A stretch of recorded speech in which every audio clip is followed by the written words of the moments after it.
Welcome back. Today we are doing modeling real-world situations using algebraic expressions. Our essential question is, how can you write an expression to represent a real-world situation? So to start with, we're going to kind of give you 3 steps to talk your way through each one of these different problems. The first is to define your variable. What does that variable represent? What is it you're trying to find out? A lot of times I'll ask myself, what don't I know in the problem? That's usually what my variable represents. Step 2 is think about how you would calculate it if you actually knew that piece of information. Would you multiply something together? Would you add pieces or subtract pieces? Think through those steps your brain already kind of knows it wants to do, and then we put it all together by writing our expression. We put in those steps, those calculations, but add in the variable for the piece that we don't know. All right. Once you have those 3 steps written down, we're going to go on to our first example.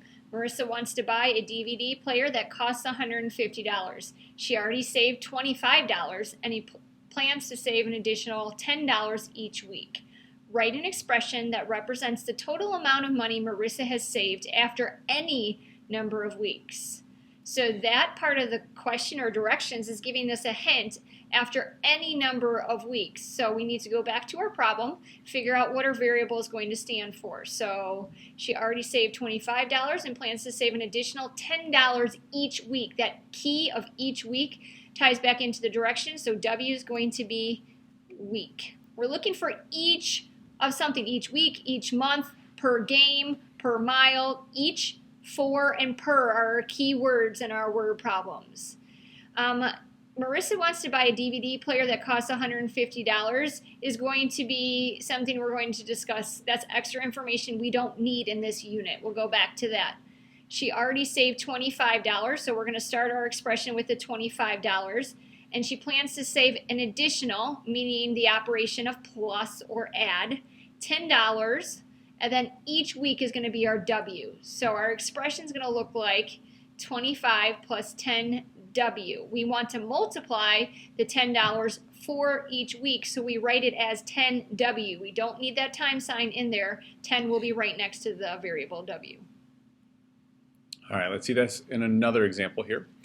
It says a website charges 99 cents to download a game and a $12.49 membership fee.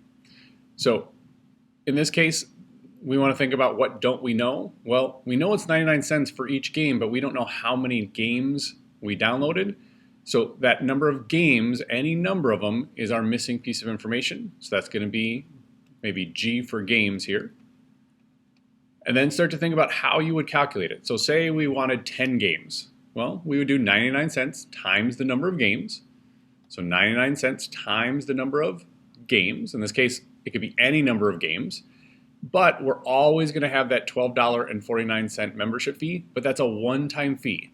So it doesn't matter how many games we're going to download, we're going to pay that one-time fee of $12.49, and then it's 99 cents for each game that we do. Down here it says, what would be the cost of downloading 6 games? So 6 is going to go in place of our variable G.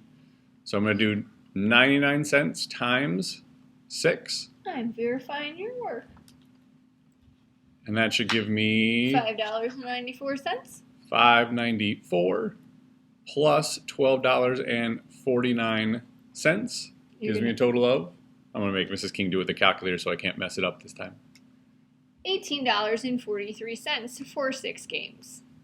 So we didn't know the number of games, that was our variable, but we knew it was 99 cents for each of those. So that was 99 cents times the number of games plus that additional cost.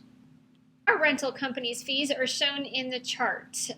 For the purpose of this video, we're going to have you cross off option 1. There's too much going on, and we're only going to focus on option 2. So here we go. Option 2, write an expression to represent the cost of a car. So it's a $50 flat fee and 17 cents per mile that the car is driving. So this is very similar to the problem we just got done with. We have a M. Let's do M is equal miles for our variables. So remember that word per that Mrs. King was talking about is a good indication that that's the part that we're looking for, is the per miles, or how many miles. Right, we have a flat fee, so $50 is our flat fee to even rent the car and drive it out of the place. And then we're going to add 17 cents for every mile the car is driving while we have it rented. So our expression is $50 plus 17 cents for every mile. You're losing your voice on me. Now we're going to go. All right. So we've built our expression, and now we want to go ahead and plug in a value to it and see if it works. So it says, now find the cost of driving 150 miles. So the miles was our M, how far we're going to go. So we're going to plug that back into our expression. It's $50 no matter what, plus 17 cents times the number of miles, times 150. And what does that give me for a total?